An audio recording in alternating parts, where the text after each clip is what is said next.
Hello, everyone, and welcome to the Crucial Conversations podcast.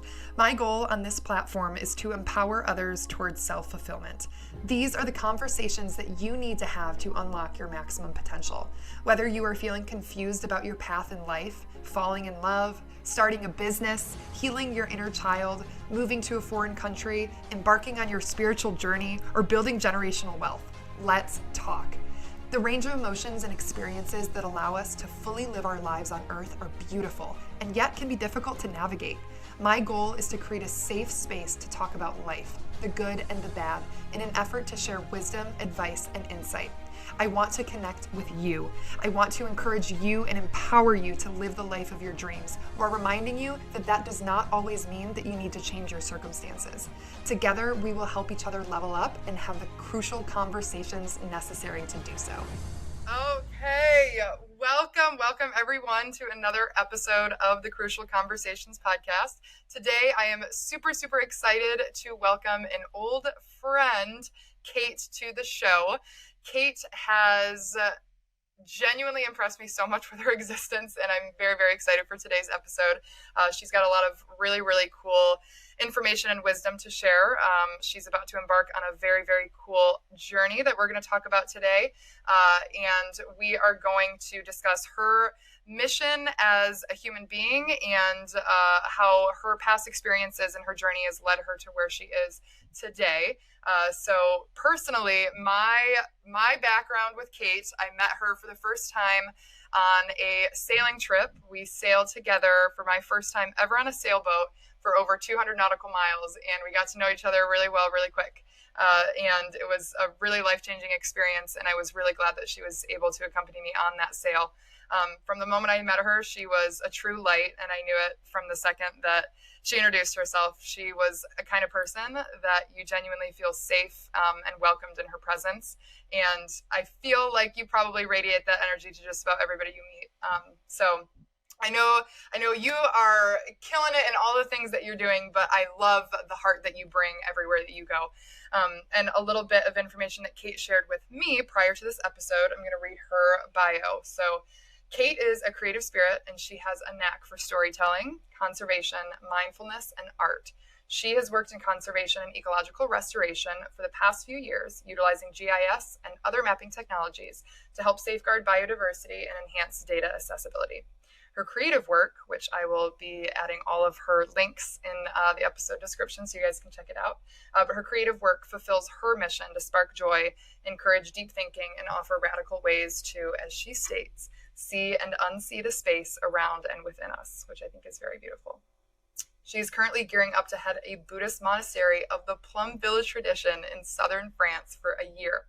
Here, she will enter a 3-month deep retreat, followed by time spent helping run the organic farm and assist with other retreats. So, Kate, welcome to the show. Thank you, Gabby. Thank you so much to have me. It's really such a gift and really exciting because I think all the conversations you've been having are just phenomenal. And so it's great to be here. Thank you. Super excited. So today, I know that we were originally planning on talking a little bit about the idea of non-attachment and impermanence. And as I was speaking with Kate before the episode, she was kind of like, hey, this might be a better topic for me to discuss after I embark on this amazing journey to head this monastery. And maybe we can revisit the topic. And I was like, wow, I didn't even know you were about to do that. And so today we kind of pivoted, and I really want this episode to just be talking about your journey, Kate, the relationships in your life that brought you to where you are now, the profound impact that your granddad Ray had on you and your soul, and just your understanding of your true nature and your true purpose, and what awakening really means to you. Because I know that when I had asked you to fill out that questionnaire, you had said that your overall, kind of mission statement was to assist in the collective awakening. So I want to begin there, and I just want to ask you what that means to you. That's that is just a great way to start. Just going all in. I love it. Yeah, so I think for me, waking up is in terms of consciousness and how much are we aware of what we're doing here on this planet, and like how much are we mindful kind of quite the existence in itself. Uh, and to kind of wake up to the beauty and the miracle of life and really kind of what that means. And then also waking up within ourselves and kind of what we can get in deeper right now about of just really understanding this self and this uniqueness that you're born into and kind of what purpose can come from that and how you can kind of really lead a life of significance. So yeah, that's kind of my thing is like kind of just becoming aware of all of this. And when I say this, it's life itself. Mhm. Absolutely. I think that, I totally resonate with your mission and the overall idea of this collective awakening, because I do think as a human race we are undergoing this massive shift in consciousness. And I know that I started getting into it about 2-ish years ago or so. So I mean, it's still relatively fresh, it's still relatively new, but I think a lot more of my peers are kind of hopping on this train of what is self-awareness, what is mindfulness, why are we here, what is this interconnectedness that is talked about, whether it's out in the open or kind of is in symbols and things that are maybe a little bit more hidden and not as apparent or literal. So I really resonate with that. And I have to ask, how did you kind of enter this space, and what was the match that started the fire for you and kind of shifted you out of this living out your life into a space of being more mindful of what this life is and how you're living it? That's a great question. And I suppose like there there isn't like one time I drank the Kool-Aid and was like, whoa, mind blown. It was kind of a continuation, which I think it's just like in the morning. Like when I wake up, it's a slow process where like first I kind of grumble and then like one eyeball opens. And that's kind of what my conscious wake up has been like. Um, I will say I've always been a deep thinker, like even as a kid. I would kind of see things. I'm like, like can you explain that to me? Um, but really, my interest, I think, in meditation and mindfulness kind of came in college because growing up, I was always a very anxious child. So I experienced a lot of like mental anguish. It's kind of always like, do other people experience this? Like, is this the way that I have to like live life? Um, and I really tended to have an interest in things that were very grounding, farming, spending time outdoors, um, things that do kind of tend to nature, but never really thought about it in a mindful manner until I was in college and took a Buddhism course. And that really started to spark this interest in mine. And I decided after I was going to graduate, and I'm sure a lot of young individuals might feel this way. When you're about to graduate, you have this gift of a question that can kind of be overwhelming, but it's like, okay, what do I do with my life now? And there's a lot of privilege in the opportunity to ask that question, which I really appreciate. But it kind of made me stop and be like, whoa, you can go in so many directions. Like, how do I know what's right for me? How do I know that this is the path? And I kind of realized that was the minute that I wanted to start to really tend to mindfulness, to kind of answer some of these bigger questions. And so I randomly found um, this retreat that was happening at this monastery in France by Thich Nhat Hanh, who, if you have not been introduced to yet, he's a Zen master who was heavily involved with a lot of the peace making in the Vietnam War and was very good friends with Martin Luther King Jr. and really great, phenomenal individual. And anyways, he's the founder of the monastery I'm headed to. But I ended up there last summer, and it was crazy because for a week, I, in my mind, was not doing anything. I was sitting. But that's when the most happened. That's when I was really able to go inside myself and see so much and start to unsee and unlearn and then relearn the world around us. And it was that moment that kind of was a spark. It was like, oh, there's a lot of different ways to live this life. And one of depth is really nurturing. So I think that was a wake up moment, and I joined a Sangha from there, which is a community of mindfulness practitioners. And that was really helpful because I started to practice meditation daily. And then I will say, I think that also the really big wake up moment was when a significant person in my life, my grandfather, who I'd be happy to talk more about, he passed away. And it was not something where, I was in the room. I was actually part of that process of death. And that really woke me up to life itself. And the questions got louder, and so I kind of decided to tend to them, to listen to them. So a few big moments, but really it's slower, kind of nagging process. Yeah, absolutely. And I think it's a continuous process of, like you said, learning and unlearning, and experiencing all of the different facets of the human experience and life in general.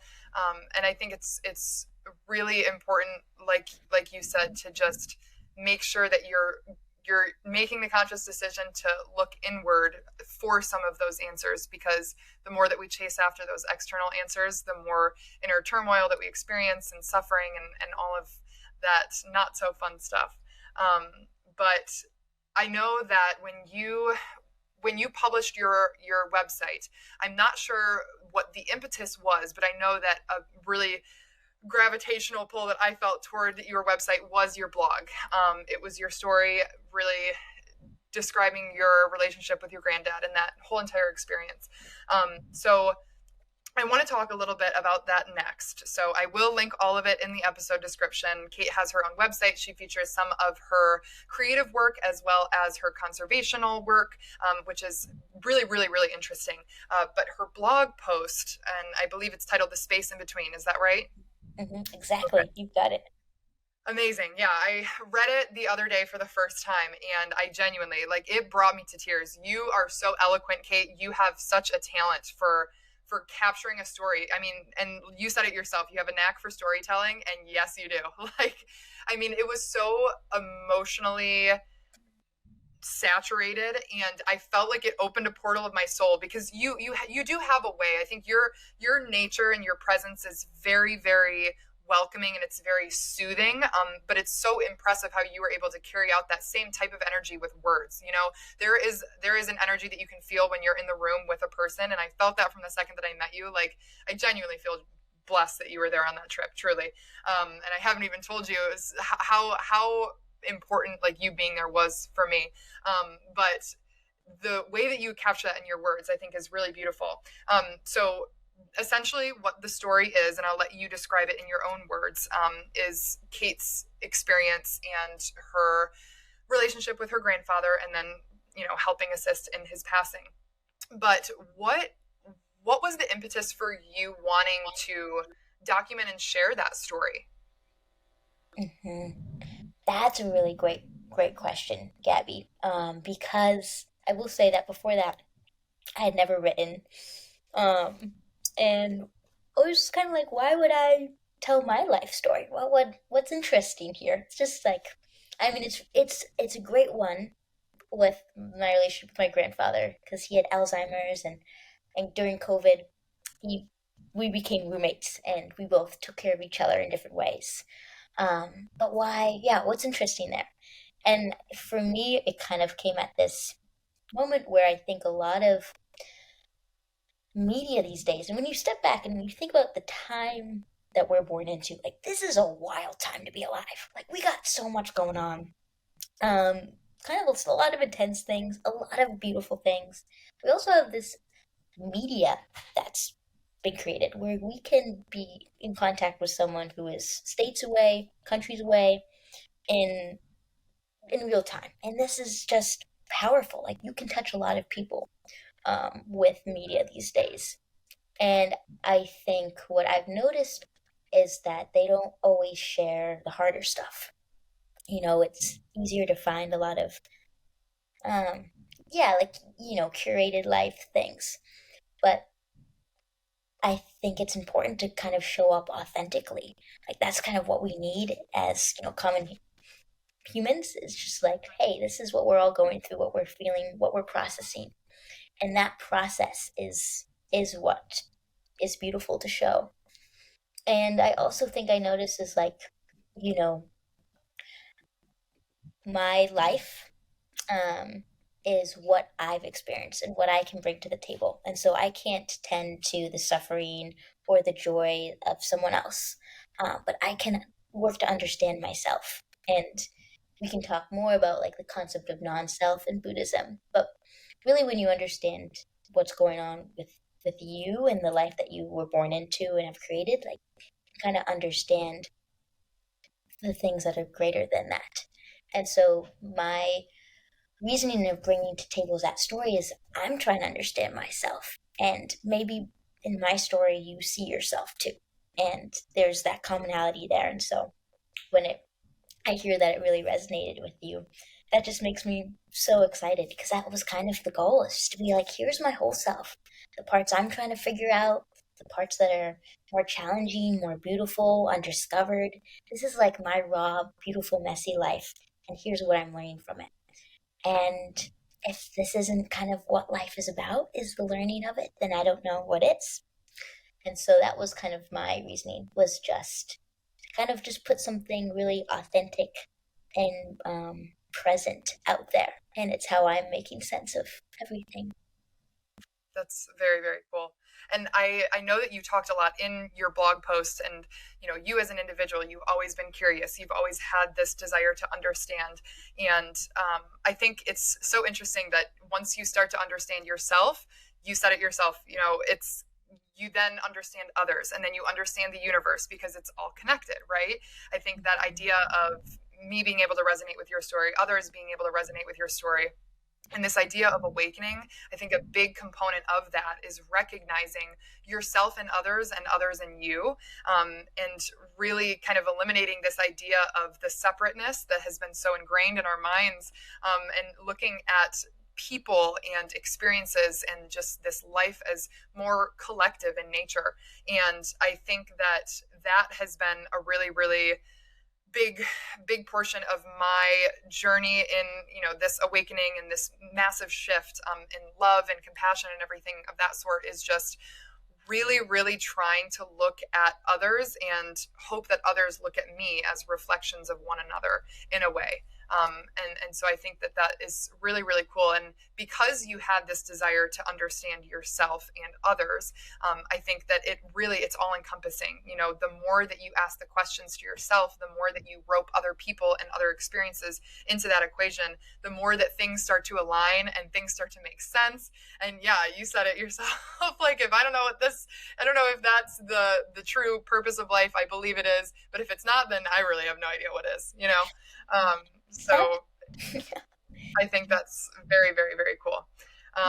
So with that being said, one more question on that topic. Do you feel like you were compelled to understand yourself or to understand others, or maybe to understand your purpose here on earth or whatever? What kind of came first? What was the domino that started the effect? Ooh, that's a really good question too. Um, hmm, let me think about that one. Well, I will say, so I think it always started. Hmm, that's a good question. I think it's like, I thought about this before I asked you because I think I've got my answer. I'm eager to hear yours, but I had a little bit more time to think about it. So I don't want to like put you on the spot because it's a tough question to answer. And maybe you don't necessarily have an answer, and that's okay also. it's one of those things where I think it's like a tapas platter, where like I had like the hummus, the tabbouleh, all that stuff, and like I kind of had all the questions just separately, and then I think, um, my experience with my grandfather, and that's like totally forgot to mention, a big part of me sharing that specific story is like, it was, when you read any book of like Zen masters or people like yogis, they talk about entering like a state of awakening and seeing like white light and energy and all that stuff. And I experienced that with my grandfather. And that was a huge reason why I wanted to share too. Um, but in that moment, all of those questions were answered in one moment. So it was kind of like, yes, you can choose which path and which way you want to tend to the greater thing, but it's all the same. Um, is kind of what I realized. So that's a good question. I suppose that it really depends on the time of my life. Like I think your teenage in the early 20 years, you're very much more focused on like the individual. Um, but definitely, I don't think you can have one without the other. I don't think you can question yourself without questioning what's greater than the self. I But agree. what's your answer, Gabby? I'm very curious now because now you got me thinking. I think I think the domino that started the effect for me was just understanding my my place in this greater Mm, experience, I guess. So it was more of a purpose driven question than it was a means to understand, I guess, my emotions, or I guess they really are all connected, right? But for me it was a purpose, like this life is this the only life we have? If it is, what am I meant to be doing while I'm here? Just all of those questions kind of in myself came from that purpose seed. And I think then you start to understand that all of those questions of like relationship and emotion and career and experience, all of those are so connected. So mine was purpose driven, and then I think it started to unfold when I felt I got closer to my true purpose of love and compassion, and helping others to understand that they have the tools within themselves to acquire this sense of fulfillment, and really just instilling that fulfillment over improvement, because it's like grasping is not something that is ever going to be a sustainable mode of mentality, right? But then I guess just roping all of those in together is kind of how we got here. mm, yeah, that's a really good one. Um, I think fulfillment and yeah, that's a good approach to it. And I think what also I really appreciated of what I was hearing is yeah, just like the at least in my mind, it's much more daunting to try to understand like the nature of the universe than it is to understand to kind of go within myself. Um, and so that's kind of been my approach. Is like, there are some questions I'm gonna have on this in this life that I'm not gonna know the answers to, and that's okay. Like, honestly, those are not what I need to answer right now. But these bigger questions, like how do I want to understand things? And again, if you can understand yourself, like you can understand things greater than what what is. So that's kind of been my approach uh, Yeah, to tending all of them.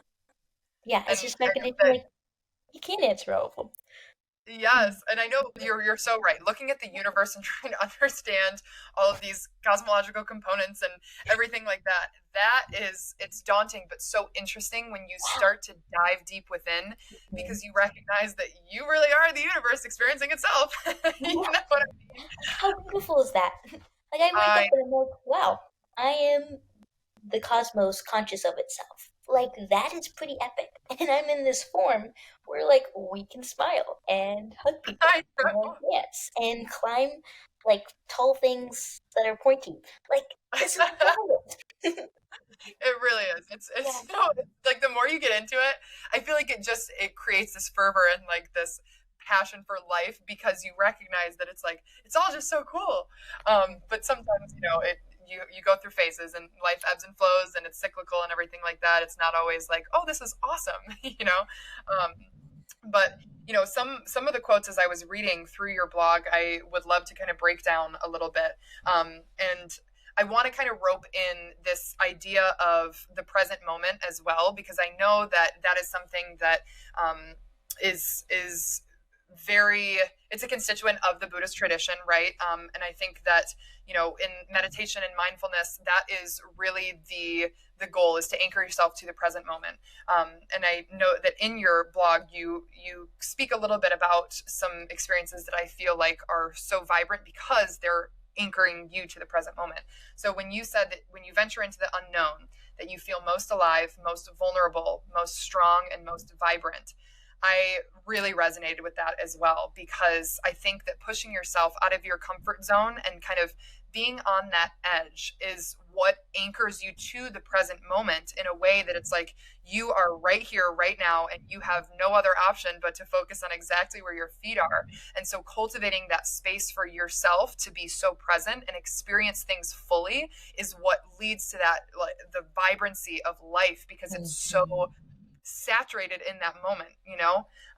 And so I guess I would just love to hear from you, what your take on being in the present moment looks like for you, and maybe some other experiences in your life that you've had where you can say right here without a doubt, like, that was me being present where my feet are. And I feel like that's when you start to experience that true nature of life.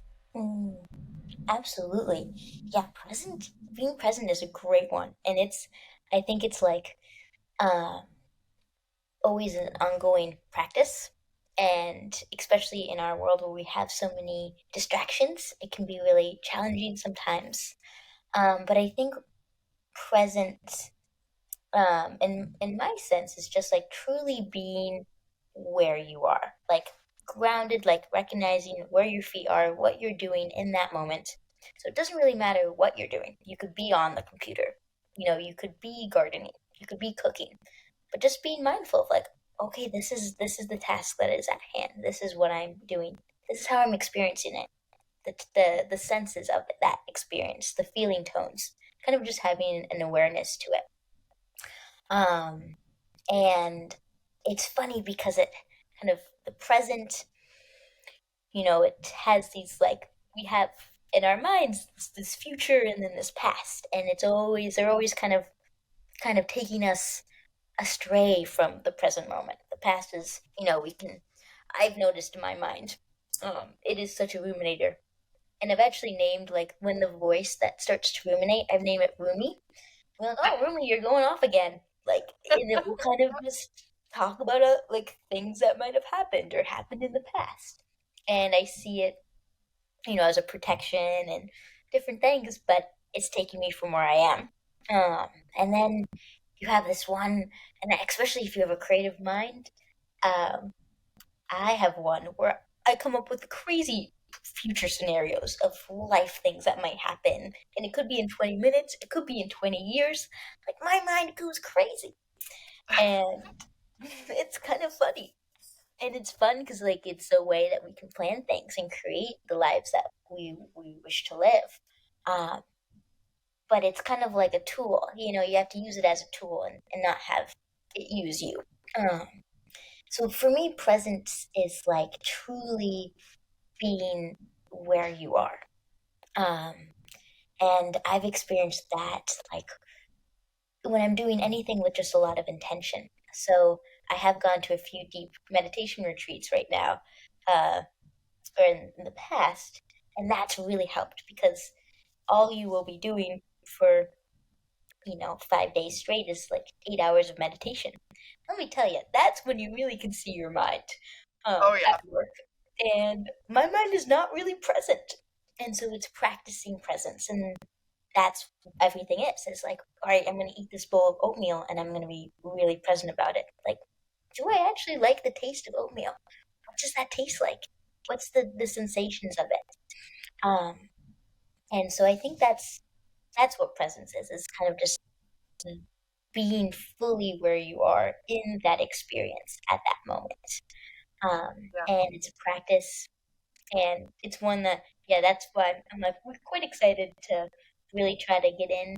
or at the monastery, but it's one that we can do all the time by just really grounding ourselves in what we're doing.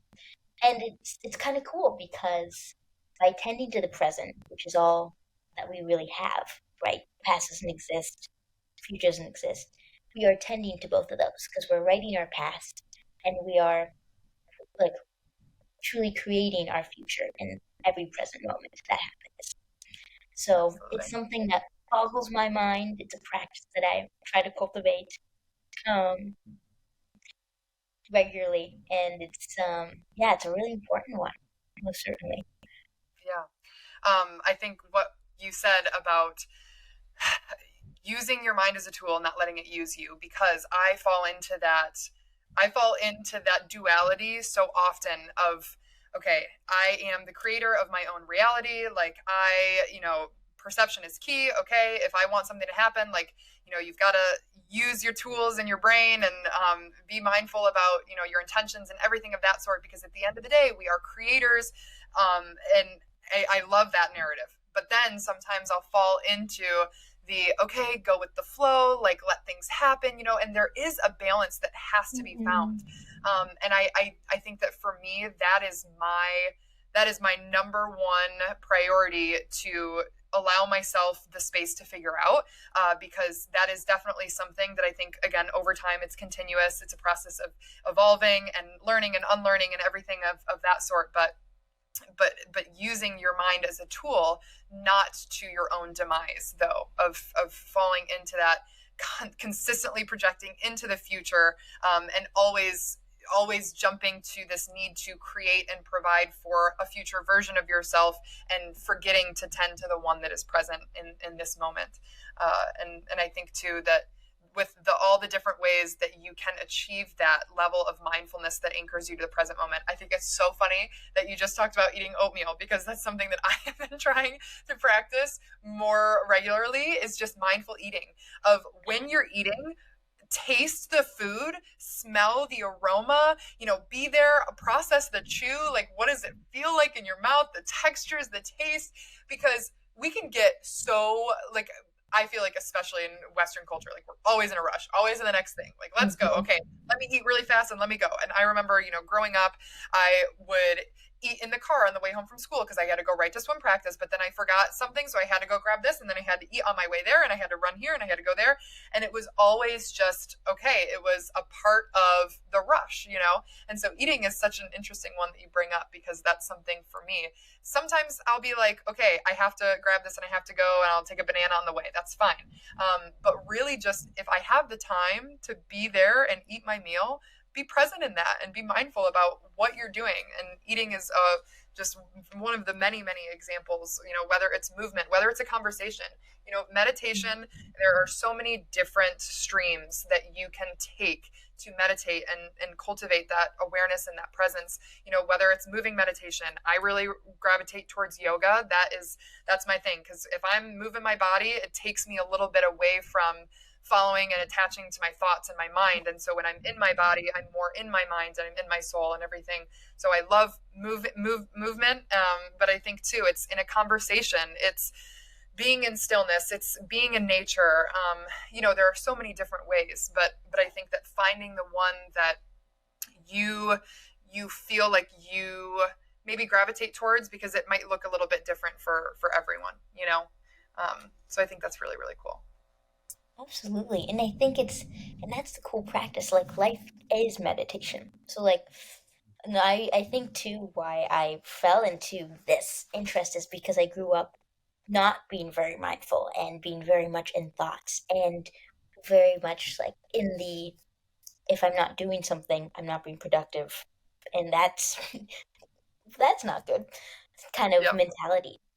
And so it was like mission impossible when I first went to my first retreat, and they were like, you know what you're gonna do for 2 hours is you are going to eat this apple, and I'm like, what? That's crazy. But it's funny because boredom will kind of come, it'll arise, and you can let it be there, but it's like hiding a little bit because when you start to think about like actually what eating an apple is, it's like kind of the most epic thing. Like this one fruit was created by this tree took 9 months. It came from soil and water and sunlight, and then somehow manifested itself into flesh, and then someone picked it, and then flew. Who that? Like, you can get so into eating an apple and the Christmas of that. And so that's just trying to kind of say that, like, there's a lot of richness in just being where you are.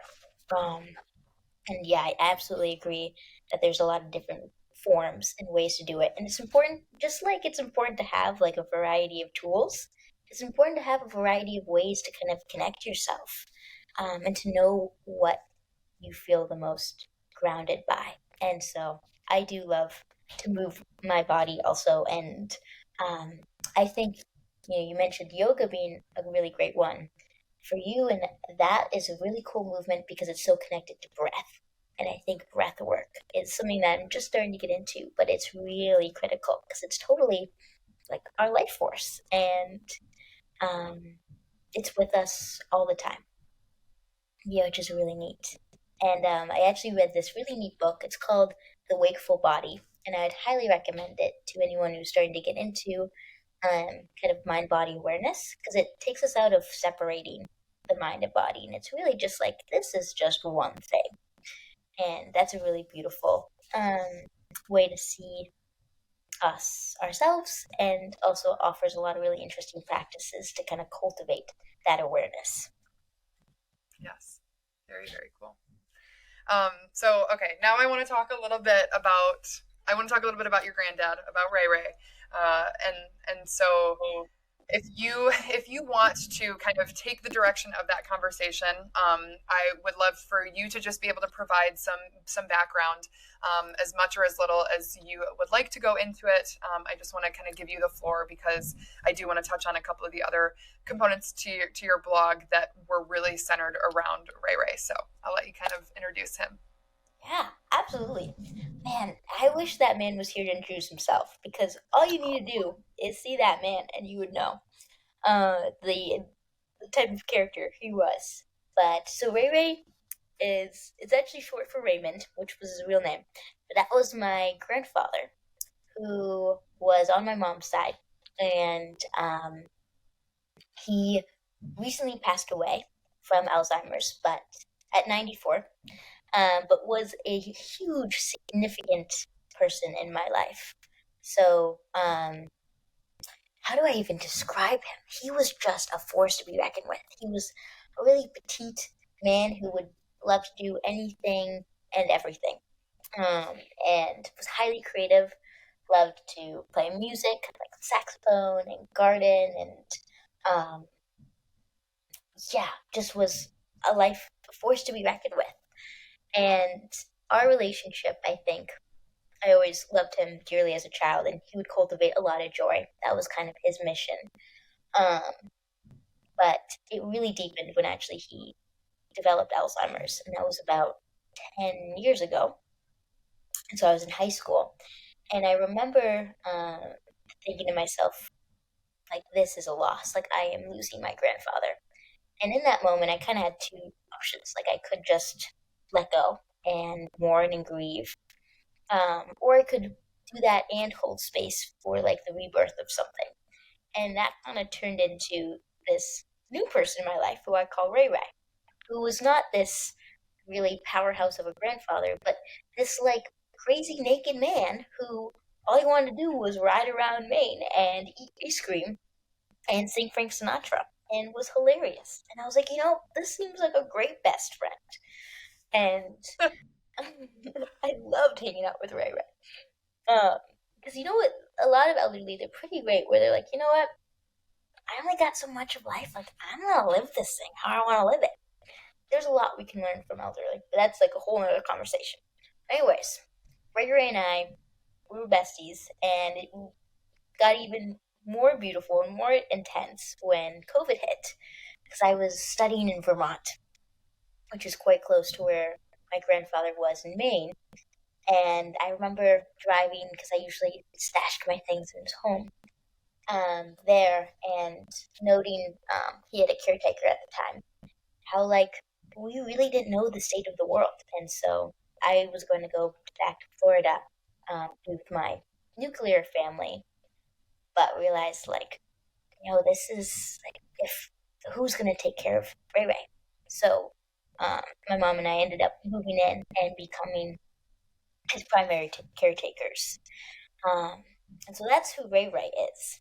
He was my best friend, my grandfather, the person I tended to, um, and yeah, I think what's really cool is like just the recognition that our elderly, right, are ourselves. Like there's so much to learn from them.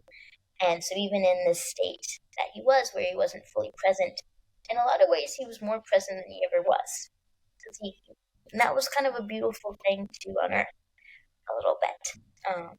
Yeah, do you have? I can keep going, but do you have any kind of questions or Yes. Yeah. thoughts right Yes, now? I wanted you to be able to set the stage a little bit in your own words, but first I want to just commend you for your recognition of the wisdom and the beauty of being old. Like that is so awesome, and I think that it's overlooked by so many people. So I think that your the respect and love that you have for your elders is very beautiful, and your curiosity and your desire to understand is beautiful, because there's so much to understand about everyone, but our elders in particular.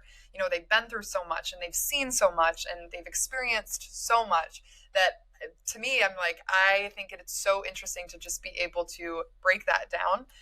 And that's something that I would like to make more time to do. And I have so much respect for you for doing that. But I want to talk about one of the parts in your blog when you talked about your destinationless car ride with Ray Ray, and basically just this realization that your perspective on what that destinationless car ride was versus what his was, and how seeing him so embodied in the joy and the fullness of life kind of pulled you into that with him to sit in the passenger seat of joy and presence versus aversion to I want to go somewhere else, or I don't necessarily want to be doing this right now, because I feel like that is such a metaphor for life, right? So I would love to just kind of hear your take on that situation, what that meant to you. Absolutely. Yeah, that was pretty fun. And I think if life and these metaphors aren't how we learn and like kind of the process itself, like yeah, like wait a second. Like that's the beauty of life is finding these little gems. But yeah, that was one that took me time to learn for sure. So again, for all of you who have not experienced Ray Ray in a car, it's driving was his favorite thing to do. And this man would sit in a car for as long as possible. So like he went to Canada and back some days. And that would be the day of like 8 hours of driving.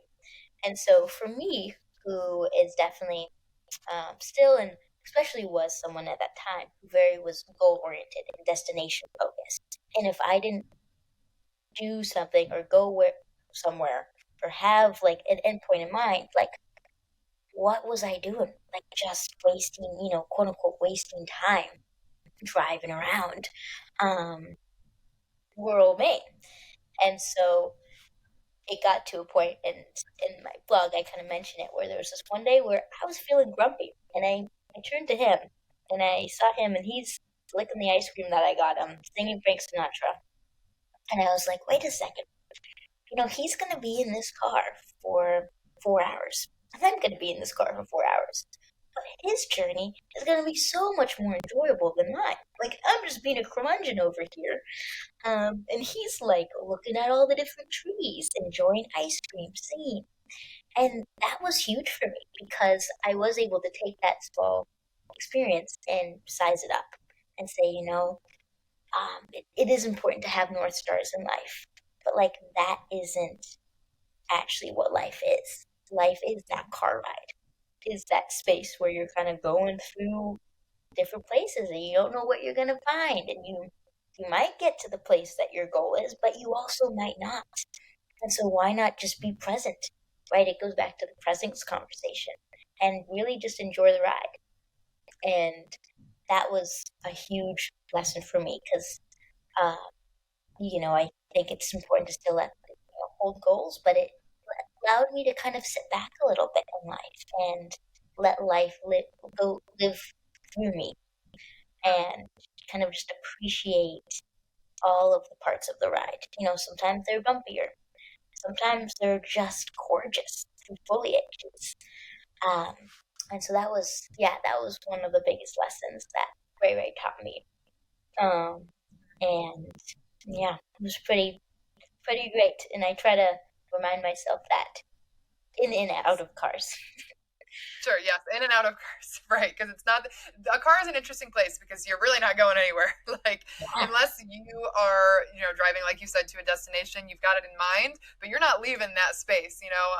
So I think that how you just mentioned your focus has been in past or at times presently that you're focused on that destination. I think it is such a life lesson because enjoying the journey that's eventually, yes, you may or may not reach the destination because who knows at the end of the day, but just enjoying every step I think is really really important, and it adds to the richness and the vibrancy of life. But I know that I've already enjoyed this conversation so much. Genuinely, there are some more questions that I want to ask you, but the last one that I have for you about Ray Ray, I would love to hear from your point of view again his experience in passing and your assistance in that, and kind of what the revelations and the profound impact that had on you. I know that you discussed very briefly in the beginning of this episode the energy and the sensation and the white light and this feeling of everything coming together and making sense, and this just overall understanding and fullness. I want to break that down and get into that a little bit. yeah, absolutely. So I think it's important to note how much I feared, or really didn't like death to me before his passing. Something like I really feared and like thought of as just like end all, like black, nothing happens. So it was something very much that I knew was inevitable, and was really kind of grappling with. Um, and I think, this is, I think, when I started to really start to think about impermanence and just recognition of just like, wow, like we all are going to go through different phases in life and all eventually die. And that's really scary and all these things. So I definitely want to just note, like, when this all happened, like, I had not found peace with the thought of death or dying. Um, but at the same time, um, it is part of life. And I knew that it was Ray Ray's time. Um, that man was so resilient in life. But yeah, he kind of got to a place where it was like his body was kind of returning to um, another, more natural state. It was kind of giving out, and I was present with him, and I don't know if it's Gabby, if it's because we had spent so much time together, like living with him, and in a way where I couldn't really talk to my grandfather for years. I had to listen through other means. I had to listen through his bodily actions, through the way he smiled, through the things he was looking at, through the time of day, because with Alzheimer's patients, they're very, very time oriented. Um, I don't know if it's because I developed this sense of listening to him, that I kind of knew, but I knew it was time. And it was interesting because if you've ever been in the room with someone who is passing or near passing, it's very much breath focused and their breath slows down. So he was getting to breathing every like 14 seconds. And so he was hanging on. I kind of thought about him and the way he lived life. And I was like, what's this guy doing? And I was like, I think he's afraid. I don't think he's afraid of what happens next. I think he's afraid of leaving the people that he loves and looking at that, letting go as a weakness. But when you think about letting go in itself, like it's actually can often be, a strength. It's there's a lot of strength in knowing when it's time to persevere and when it's time to let go. And so it was early in the morning, and I went over to him. And another thing about those that are passing away is that hearing and touch are the last senses to go. So that's why oftentimes, like, you'll talk to people you love, or you'll hold their hands. Um, and so I kind of put my forehead to his, and I kind of said, like, hey, you rocked this world. Like, you did an amazing job. Uh, like, whatever you came here, whatever your purpose was, you crushed it.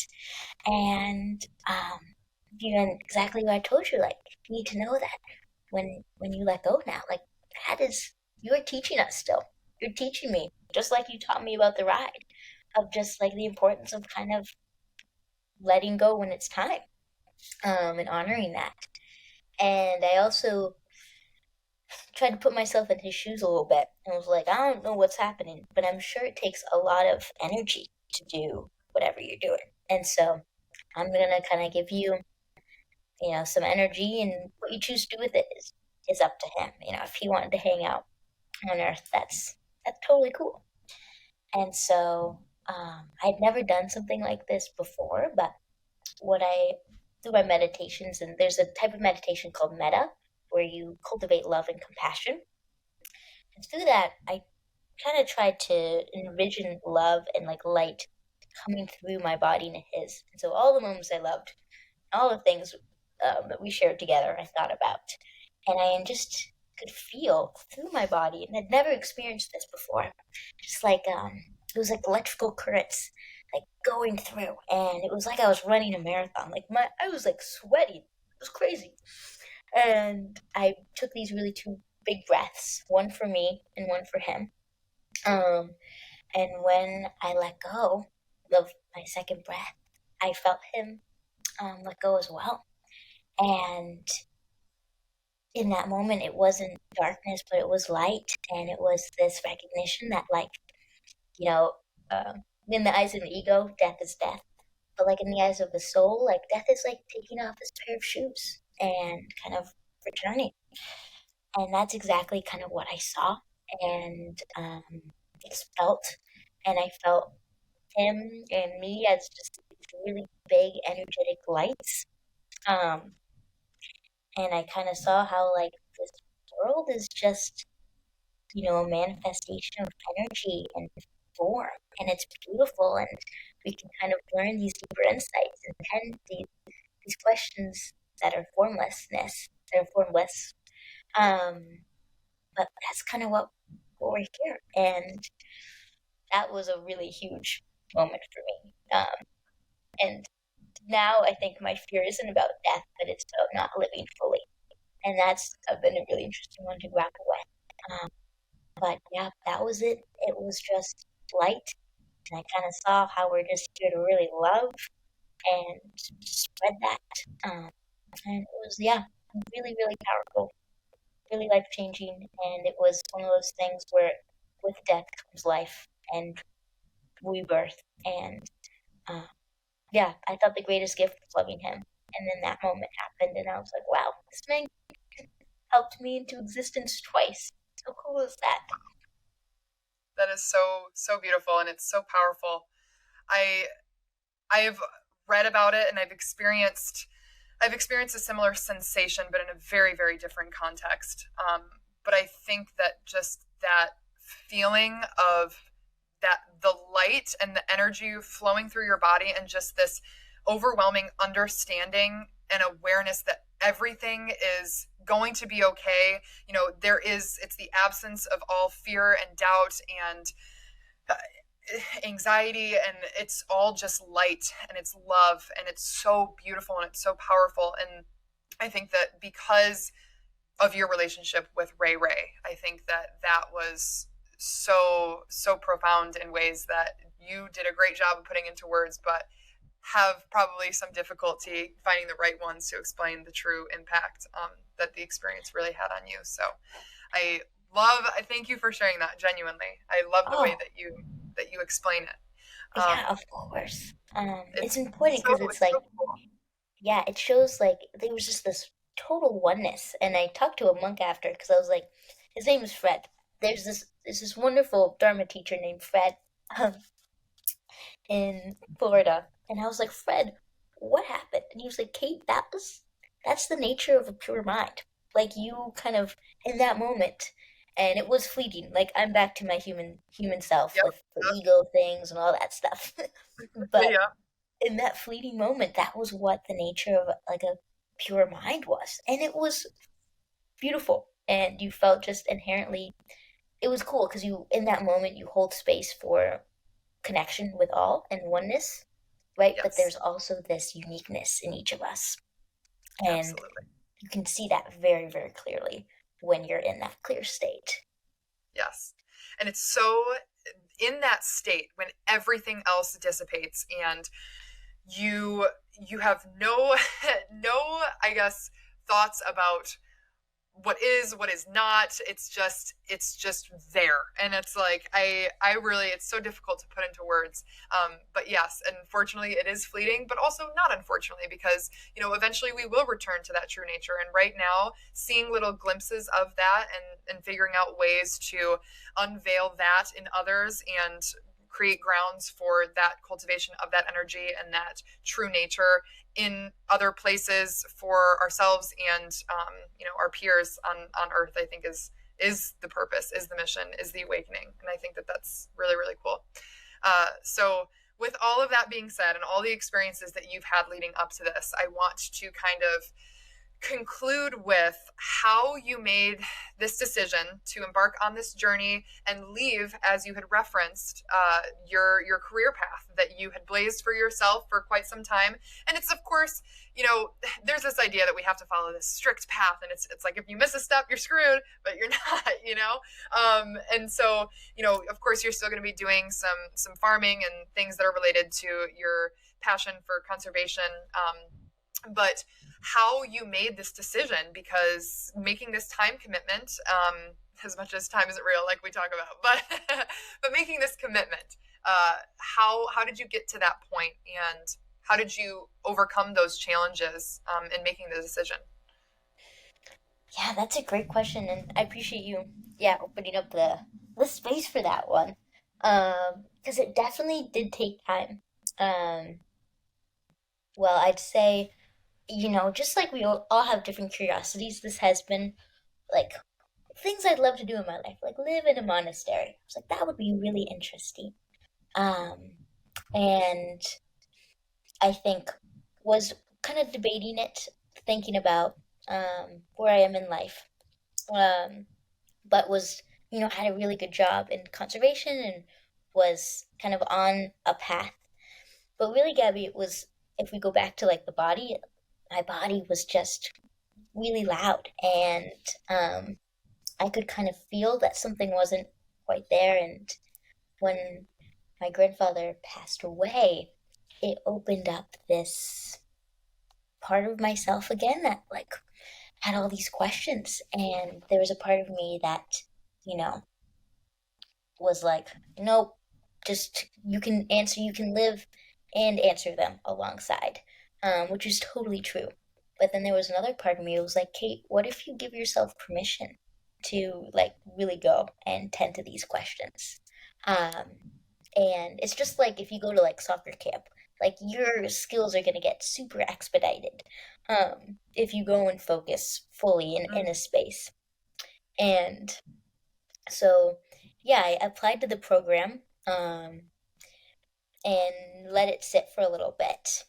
But the more that I meditated and when I like stepped out of myself and I thought about what, the 20s are about, but also like where I am in like the history of the world, this is like, yeah, again, a crazy time to be alive. And my mind is what's going to kind of carry me through life. And I think this is a time for all of us where resiliency is really important. Um, and I think a deeper, mission of mine has always been to kind of help heal the world and help offer joy and light and love. But in order to do that, we have to understand first how to do that within ourselves.